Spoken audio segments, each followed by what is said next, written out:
farsa, schadenfreude, whatever you want to So call it. you're feeling This empathy is for an about the healthcare executioner? system. But the fact that someone who is relatively privileged in the United States of America can still feel so overwhelmed by our healthcare system that they would go to these lengths, that people who are relatively affluent still find themselves in medical bankruptcy, as you so rightly pointed out earlier, Piers Morgan, that 50% of families that have a cancer diagnosis in their family in the United States of America go bankrupt.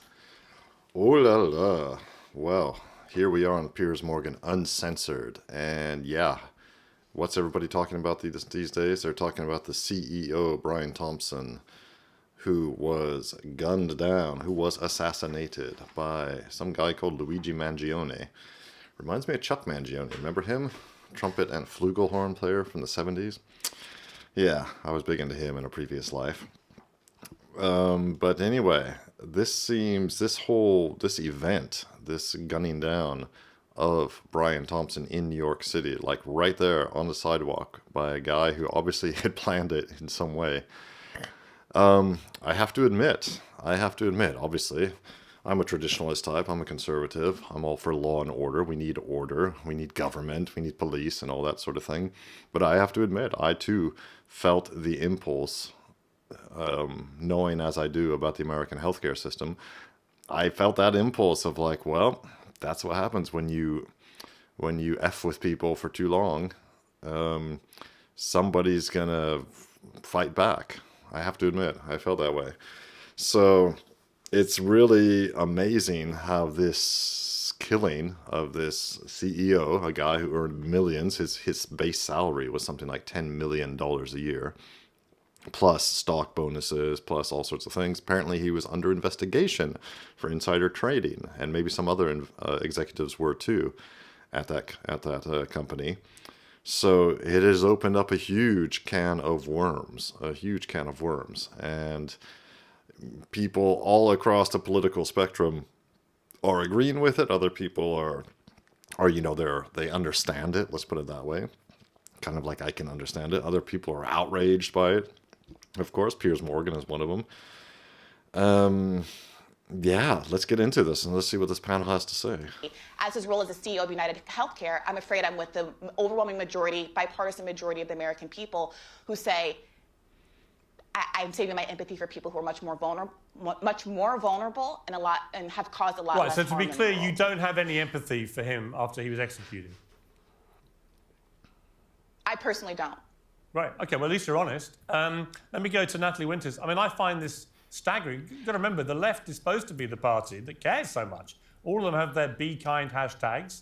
They're the caring ones, the kind ones, and they can't even bring it in their hearts to say they find a shred of empathy for a man who's just been executed, who's the father of children, the husband of a loving wife, and so on. I find that just staggering, that you can't, on a human level, have empathy for the murder of someone, but also make your point about the system in which he was an executive. What's your response? I mean, it's absolutely shocking. And look, what it gets to the core of is the continued dehumanization of people, because in the sort of culturally Marxist paradigm of oppressor versus oppressed, you're allowed to do whatever you want to someone who has allegedly, or in this case, I'm not a supporter of the United States healthcare system or apparatus. Believe me, there's so many problems that need to be fixed and adjusted there. But condoning, which is in effect what these two panelists are doing, the assassination of him by a roundabout way by saying, well, the healthcare system is, you just told me that you had absolutely no empathy and that you think what people are doing by gunning down healthcare executives because of bad decisions. And by the way, I do not condone vigilante violence in either instance. So don't misrepresent my view. If you can make your case without telling a lie, miss, then you should do it. I have empathy for the 68 million Americans and their families who are killed every single year by the policy of the United Healthcare system with its 30% Okay, look, listen, Briahna, Can I just I'll let add you speak, too, if Briahna. you think Luigi... Let Natalie have her say, and then I'll let people respond. By the way, if you think Luigi Mangione is someone who you maybe have empathy or sympathy for, this is someone who had a very privileged upbringing, background, very wealthy family. The CEO of United Healthcare is someone who came from a working class family, went to state schools, didn't go to the University of Pennsylvania. Like I said, I'm not defending the healthcare system writ large, but to say that you don't have empathy because you view him as an oppressor of the American people is a perversion, not just of the system of law and justice in this country, but that's extreme. You just said you don't have empathy for a man who was murdered in cold blood on the streets of New York. So what do you have? She did say that. For him, are sympathy? obsessed with this oppressed language. It seems to be a bit of a kink. You are so much so that you just said you don't have empathy for a murder victim. I said, let me be clear. I said, as a person, interpersonally, of course, he has a family, and those people are feeling grief, and those people, as far as I know, are innocent in all of this. But the question is, here's the real question. Why are we asking random pundits, who might personally have been victimized, by the way, by someone like Brian Thompson, why they would have empathy for him and their family, while there's no question being asked about who has empathy for the tens of thousands of Americans who are killed every year by the policies that Brian Thompson has made millions and millions, Clay, tens of millions of dollars off of. Okay, why are we talking about the fact that this 25-year-old, 26-year-old alleged perpetrator, went to an Ivy League school when obviously he was so still financially precarious, or obviously we don't know, the facts will come out. But the fact that someone who is relatively privileged in the United States of America can still feel so overwhelmed by our healthcare system that they would go to these lengths, that people who are relatively affluent still find themselves in medical bankruptcy, as you so rightly pointed out earlier, Piers Morgan, that 50% of families that have a cancer diagnosis in their family in the United States of America go bankrupt. That is where the moral outrage should lie. But when you go on elite programs, no offense, Piers, who have wealthy, affluent hosts, the focus seems to be on the family of the millionaire and not on the families of the people who have been terrorized by the healthcare system. You made your point. Listen, I'm in London at the moment. In the UK, we have the National Health Service. It's free healthcare for all. So I find the whole system in America completely baffling, that a country of your size and power and economic muscle can't have a better system where people don't fall through the cracks in such large numbers. I completely agree. But that is a separate issue to the execution of someone in the street. Clay, I can see you were rolling your eyes there. But it's not a separate issue. Well, let me bring Clay in. It is a separate. Piers, I'm in Israel right now. I just been touring a lot of the kibbutzes where there were people who were murdered because they were Jewish. I can't help but see the analogy here. You can be upset with a larger societal issue. It does not justify murdering people because of it. And if you are making that argument, and Briahna is making that argument, I'm sorry, her brain is broken, because what she is saying is, I'm so upset about the healthcare system that I believe that assassinating an innocent person who has never been convicted of any crime in cold blood on the streets of Manhattan is okay. Then your brain is broken. If you don't have empathy that's not what I'm saying, and the audience is. Well, that's not what she's saying, and it's, I think, not what a lot of us are saying. We're basically saying, well, that's just the way it goes. Now, you could make a further analogy. I remember myself. See what you guys think about this in the comments when I say this. When 9/11 happened, a very long time ago, a few days afterwards, I was at a party at a friend's house, a dinner party. They had various people over. We were having drinks in the living room beforehand. And there were some other expats there. I hadn't been living in Belgium for so long at that time. So this was, this was over 20 years ago. But still, I'd been there a good 10 years. And there were some other expats there, some Americans. And I was talking to them. And of course, everyone was talking about 9/11. It was, one of the main topics of conversation. And I said to this one woman, while we were each sipping our wine, I said something like, well, what do you expect? What do you expect to happen when the American empire goes around the world and invades countries and imposes, democracy, drops democracy bombs on various countries around the world? In particular in the Middle East, and imposes its will on the people there, tries to force, its way of life on them, then at some point, some people are going to fight back. Now, that was, to me, that was like, I'm not saying, of course, and she was shocked. She didn't talk to me the rest of the evening. And I never saw that lady again anyway, or her husband, but they were absolutely shocked. And it's not like I was saying, all the people in the Twin Towers deserve to die because America dropped a bunch of bombs on Iraq, for example.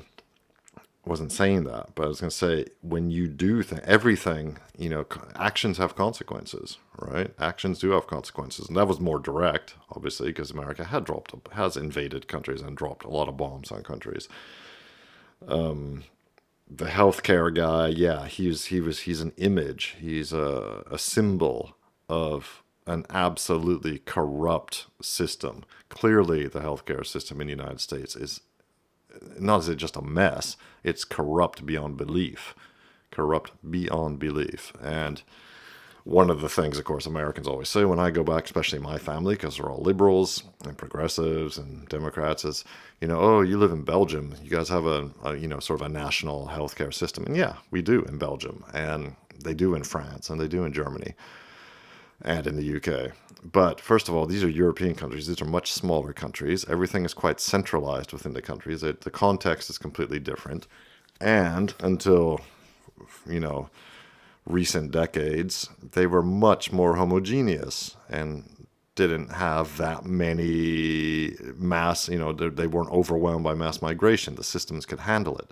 Now, the systems here are creaking under the weight of mass migration. And, you know, so all these issues tie in together.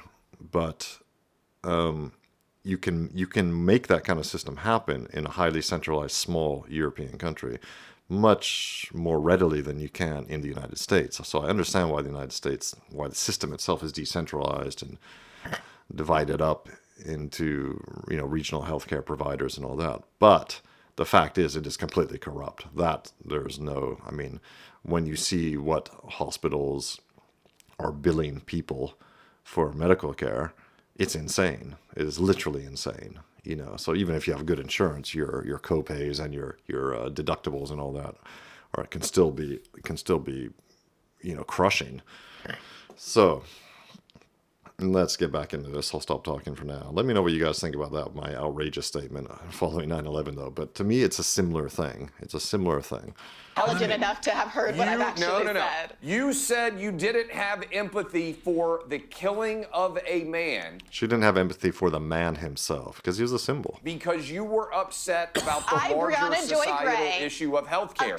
That is not any different that he is a person than in his you private saying capacity. when you are seeing what happens when someone is killed because they're Jewish, that you're not happy about the situation.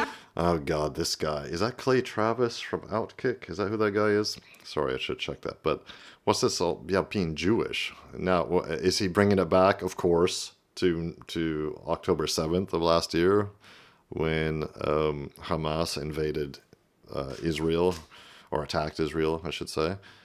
What does that have to do with anything? Yeah, people live under oppression for decades. They're going to fight back at some point. Neither do millions of Americans who've been victimized by Brian themselves. A larger societal issue that you don't like. Okay, and by the way, this is not a healthcare debate. Yeah, I want to play two. It is a healthcare debate. Hang on. I want to play. It is a healthcare debate. Briahna. It's a murder debate. Yeah, it's a murder debate, not a healthcare debate. People are not excited about. Wait a minute. People are not excited about murder. There are thousands of murders that happen, well, maybe not thousands, but hundreds, whatever, dozens of murders that happen every day in the United States of America. And those perpetrators are not being celebrated by the public.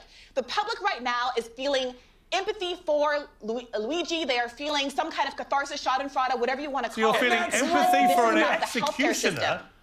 I mean, Piers Morgan and Clay Travis here can get out as outraged as they want, and this other lady too, but if there's a significant proportion of the population are feeling that way, maybe there's a reason. Not the person he executed. He's a cold-blooded assassin. No one should be feeling empathy for him. He's a rich kid with a broken brain, totally agree. Probably like you. Okay, I want to play two clips now. I want to play, first of all, a mashup of the reaction to our Taylor Lorenz Joy clip, which has gone very big in America. Let's watch this.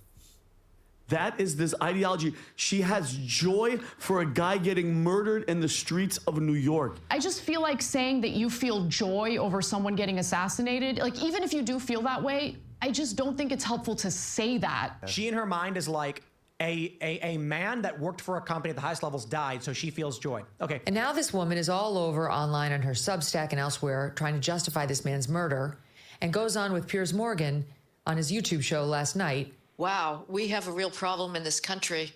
the left has a real problem.